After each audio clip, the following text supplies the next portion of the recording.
Typography is a very crucial part of creating amazing user interfaces and evoking emotion and actions to your text, to your overall look of your application. So one of the things I think is important for me to show you is how to add fonts. As you see, there are all sort of fonts that you can get online from all over the places, right? So I'm going to show you how to add fonts into your project so you can use them.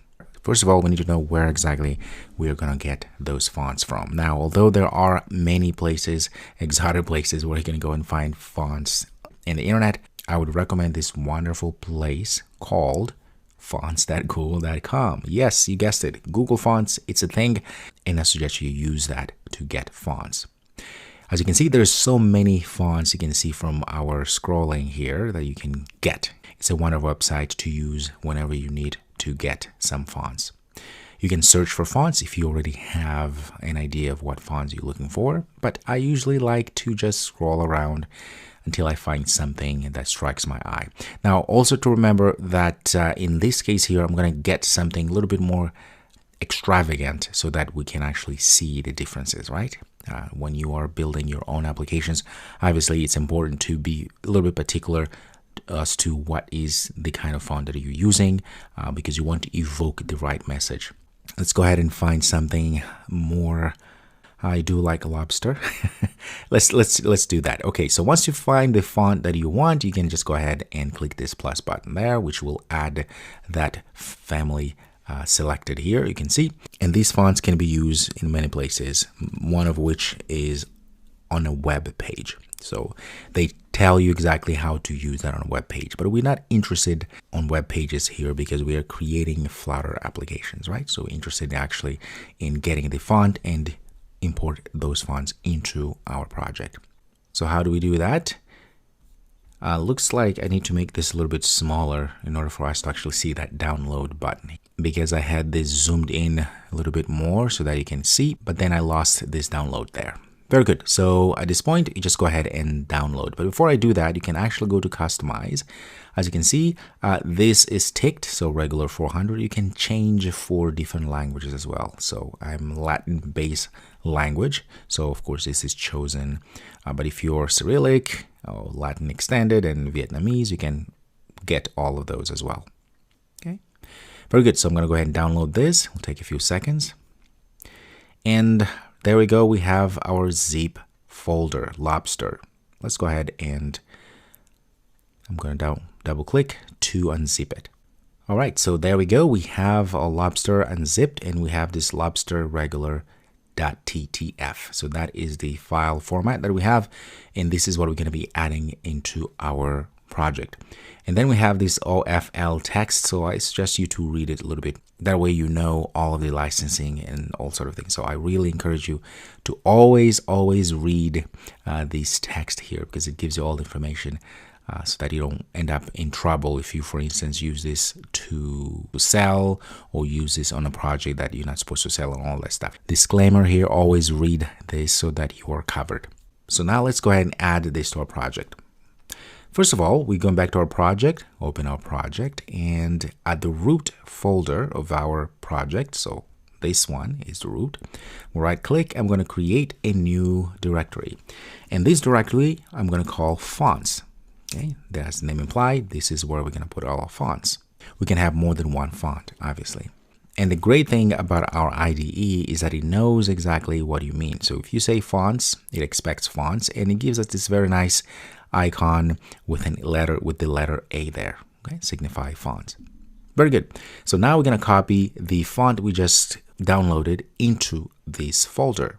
I can click and drag, or I can just copy and paste in there. Either way, that works, whichever works for you. And when you do that, we should be able to see lobster regular. The next thing we need to do is, of course, go back to our YAML. So our pub spec YAML here. This is where we must tell our project where to find this lobster regular font. So it's the same thing we did before with our images, right? We have to come here, say assets, and then put the images folder and the actual image so that the project knows exactly that this image is part of this project. So we do have to do the same thing when it comes to fonts as well. Good thing also is that our pub spec YAML gives us a little bit of documentation on how to do this. Okay, so you can read a little bit more here about on how to add fonts and make sure we do it right. All right, so what I'm going to do, I'm going to go ahead and comment out at least up to this part here, because that's what I need. And voila. Now, before we go further, we have to remember that our pub spec here is very sensitive, which means we have to be very careful about spacings. So in this case here, you notice our fonts here, it's not aligned with our assets. So it has to go one out like this. Okay. So this has to happen, otherwise we have issues, but we also have to make sure that we align everything else as well. So in this case, since we went one tab to the left, I'm going to also do the same like that. There's just one out. Now, we may have to come and fix other things here or the indentations, but for now, let's go ahead and add the lobster font. So we need to add a family. Usually the family is the first word that we see before the dash. So I'm going to say lobster like that. And for fonts, it's already assets type. You're going to say fonts, that is the folder. And we want to go and get lobster dash regular because it says dash regular. If we had another one, we could have added another one, as you see here. That's why we commented everything out. So we just only have one. All right, so let's see this. So we save this, and next thing we need to do is to say packages get.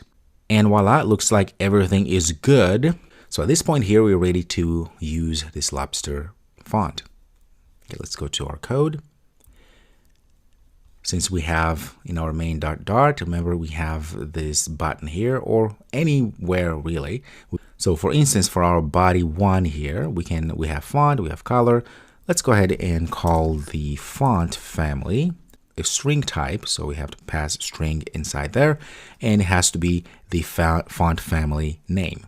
Okay, we're going to say lobster. Let's save this, and hopefully if we run this, we're going to see the lobster font happening, and voila, we can see it is indeed working. Now, here's the thing.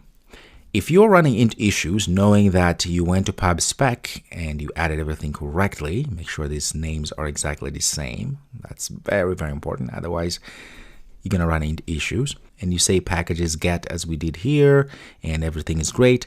But then when you run and nothing shows here, also assuming that you did the right thing here, right, in the actual code you pass in the font family, and still you don't see this changing, what you must do, this is very important, folks.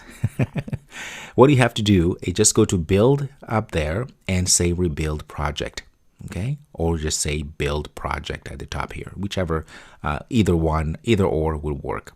Okay, so this sometimes happens and you just have to rebuild everything. Just like that, all the B1 or body 1 text will have this awesome lobster font family. Now, as a little challenge, how about adding this font family to perhaps buttons? How would you do that? Oh, that's very easy, and I'm very confident that you can do that on your own. Thank you so much. I'll see you in the next video.